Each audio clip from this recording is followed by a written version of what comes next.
এই দুনিয়ার সুখ আনন্দকে নষ্ট করে দেয় বার্ধক্য। মানুষ বুড়ো হতে চায় না। দেখবেন যে দাড়ি যার একটু সাদা হয়ে গেছে কতভাবে ওইটার একটু লুকিয়ে রাখার ট্রাই করে, আছে না নাই? হ্যাঁ, এটারে কলপ দেয়, এটার কেউ মেহেদি দেয়, এটারে কেউ কেটে কুটে। এই যে আমারও তো পাকতেছে এদিক দিয়ে, এ তো আজ থেকে 5 বছর আগেও তো কুচকুচে দাড়ি ছিল, চুল ছিল, রং ধরা যৌবন জং ধরে শেষ। এই তো জীবন, this is the circle of life. এটাই লাইফ। এই যে পাকতেছে এইখানে পাকতেছে, দিস ইজ লাইফ। তো মানুষ বুড়ো হতে চায় না।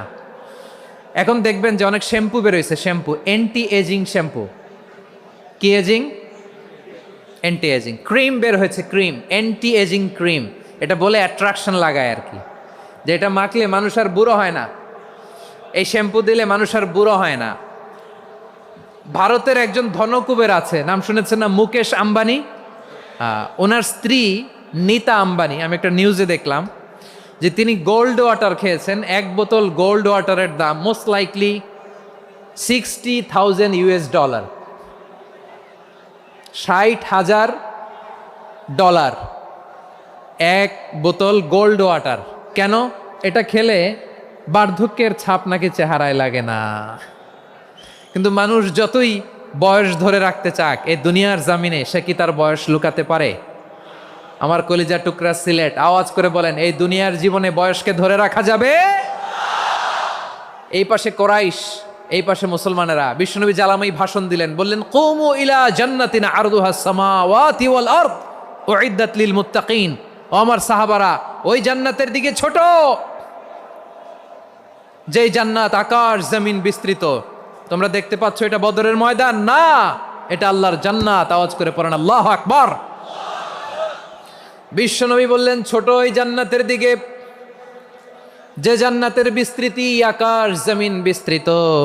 বিশ্বনবীর এই কথা শোনার পরে এক আনসারী সাহাবী সাইয়েদনা উমাইর ইবনুল হুমাম রাদিয়াল্লাহু তাআলা আনহু খেজুর খাচ্ছিলেন। তিনি বিশ্বনবীর দিকে তাকিয়ে কথা শুনছেন আর খেজুর খাচ্ছেন। যখন বিশ্বনবী বললেন জান্নাতের দিকে ছোট, যে জান্নাত আকাশ জমিন বিস্তৃত, বিশ্বনবীর কথা শোনা মাত্র সাইয়েদনা উমাইর ইবনুল হুমাম বললেন বাহ বাহ। কি বললেন? বাহ বাহ, মানে চমৎকার, মাশাআল্লাহ, চমৎকার। আমরা ইদানিংকালে চমৎকার কিছু দেখলে ইংরেজিতে বলে ফেলি না, ওয়াও ওয়াও, বাহ বাহ, মাশাআল্লাহ। বিশ্বনবী বললেন, মা ইয়াহমিলুকা আলা কওলিকা বাহ বাহ ইয়া উমাইর। ও উমাইর, আমার এই কথা শুনে তুমি কেন বললা বাহ বাহ, চমৎকার চমৎকার কেন বললা?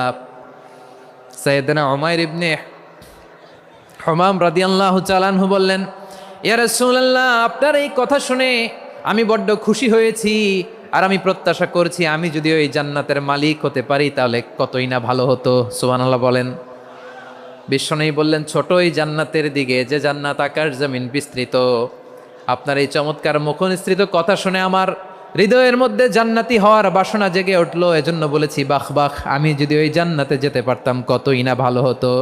উমাইরের কথা শুনে বিশ্বনবী বললেন, ঠিক আছে উমাইর, জান্নাতে ঢোকার জন্য, এই জান্নাতের অধিবাসী হওয়ার জন্য যেহেতু তোমার এত আকাঙ্ক্ষা, আমি বলে দিলাম আনতা মিন আহলিহা, তুমি আল্লাহর ওই জান্নাতের অধিবাসী হবা।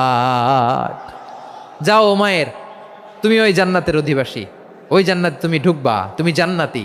তার মানে সহজ কথায় তুমি জান্নাতি। সুবহানাল্লাহ বলেন। যখনই বিশ্বনবী বললেন জান্নাতি, সাইয়েদনা উমাইর রাদিয়াল্লাহু তাআলা আনহু খেজুর খাচ্ছিলেন আর মনে মনে ভাবে, বিশ্বনবী যখন ওয়ারেন্টি দিয়েছে, বিশ্বনবী যখন গ্যারান্টি দিয়েছে আমি জান্নাতে যাব, তাহলে হাতে তো এখনো 3টা খেজুর বাকি। এই 3টা খেজুর যদি খাই তাহলে জান্নাতে ঢুকতে দেরি হয়ে যাবে। সুবহানাল্লাহ পড়েন। হাতে কয়টা খেজুর? 3টা খেজুর। বিশ্বনবী বললেন, উমাইর আনতা মিন আহলিহা, তুমি ওই জান্নাতের অধিবাসী, তুমি জান্নাতি।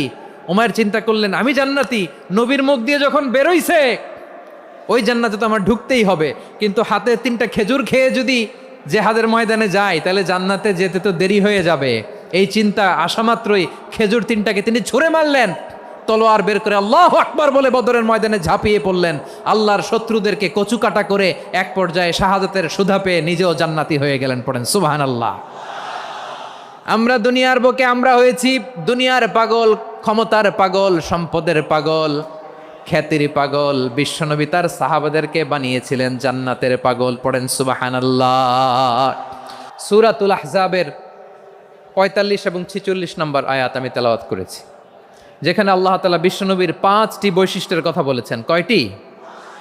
সবাই বলুন আওয়াজ করে, কয়টি? 5টি বৈশিষ্ট্যের কথা আল্লাহ তাআলা এই আয়াত দুটিতে উল্লেখ করেছেন। বিশ্বনবী সাল্লাল্লাহু আলাইহি ইসলামের জীবনী, ওনার বায়োগ্রাফি নিয়ে কথা বলাটা দুষ্কর, কারণ এটার কোনো শেষ নাই, কুল নাই, কিনারা নাই, বিয়ন্ডলেস, বাউন্ডলেস, বটমলেস। সুবহানাল্লাহ বলেন। কারণ তিনি তো এমন নবী যিনি হ্যাঁ বললে এটা শরীয়তে হালাল হয়ে যায়। নবীর মুখ দিয়ে যদি বেরোয় হ্যাঁ, নাম, ইয়েস, তাহলে এটা হালাল। ঠিক কিনা বলেন? এ নবীর মুখ দিয়ে যদি না বের হয় যে না, নো, তাহলে এটা শরীয়তে হারাম হয়ে যায়। কেমন নবী আমরা পেয়েছি, যিনি হ্যাঁ বললে হালাল, না বললে হারাম, যিনি সাব্বাবা, এই আঙ্গুলি উপরের দিকে উঁচু করলে চাঁদ ভেঙে 2 টুকরা হয়ে যায়, যে নবী জমিন থেকে পা উঁচু করলে আল্লাহর আরশে মেরাজে চলে যায়, এমন নবীর উম্মত আমরা হয়েছি। যে নবীকে বাদ দিলে কোরআন বোঝা যায় না, কারণ এ নবীর উপরই কোরআন নাজিল করেছে কে? এ নবীকে বাদ দিলে হাদিস বোঝা যায় না, কারণ হাদিস তো এ নবীর মুখনিসৃত পবিত্র বাণী। সুবহানাল্লাহ পড়েন। এ নবীকে বাদ দিলে জান্নাত চিনা যায় না, কারণ জান্নাত তিনি চাক্ষুষ দেখে এসে আমাদেরকে মেরাজ শেষে বর্ণনা করে শুনিয়েছেন। এ নবীকে বাদ দিলে জাহান্নাম চেনা যায় না, এ নবীকে বাদ দিলে আমার রবকে চেনা যায় না। ঠিক কিনা বলেন? তো বিশ্বনবীর 5টি বৈশিষ্ট্যের কথা আল্লাহ তাআলা এই সূরাতে উল্লেখ করেছেন। আল্লাহ রাসূল সাল্লাল্লাহু আলাইহি ওয়াসাল্লাম যখন মক্কাতে দাওয়াত দিচ্ছিলেন, মক্কার কুরাইশরা নানাভাবে বিষ্ণু ঈসা ইসলামকে কষ্ট দিচ্ছিল, নানাভাবে ট্যাগিং করছিল, মিথ্যা অপবাদ দিচ্ছিল। কখনো কখনো তারা বিশ্বনবীকে বলছিল মিথ্যাবাদী, কাযযাব। কখনো বলছিল যে তুমি হচ্ছে জাদুকর, সাহের। কখনো বলেছে শায়ের, মুহাম্মদ তুমি কবি। কখনো বলেছে কাহেন, মোহাম্মদ তুমি গণক। এবং কখনো বলেছে মুহাম্মদ তুমি হচ্ছে মাজনুন, মানে পাগল। আওয়াজ করে সবাই পড়ুন, নাউযু বিল্লাহি মিন যালিক। তাহলে বিশ্বনবীকে মৌলিকভাবে এই 5টি অপবাদ দিয়েছে। আমার কলেজা টুকরা সিলেটের ভাইরা, বিশ্বনবীর ব্যাপারে মিথ্যা অপবাদ মৌলিকভাবে দিয়েছে কয়টি? 5টি। বলেছে তুমি মিথ্যাবাদী, বলেছে তুমি গণক, তুমি কবি, তুমি পাগল, তুমি জাদুকর। বিশ্বনবীকে যে এই 5টি অপবাদ দেয়া হলো, আল্লাহ তাআলা এটা সহ্য করেননি। এই 5টি অপবাদের বিপরীতে আল্লাহ তাআলা বিশ্বনবীর 5টি চমৎকার বৈশিষ্ট্য উল্লেখ করে সূরাতুল আহজাবের 2টি আয়াত নাজিল করেছেন। আওয়াজ করে পড়েন আল্লাহু আকবার।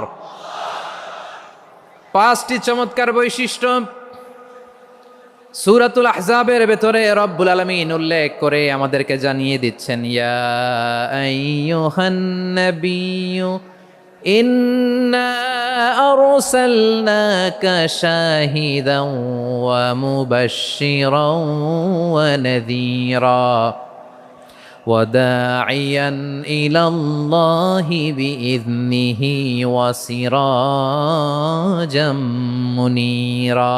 পড়েন আল্লাহু আকবার।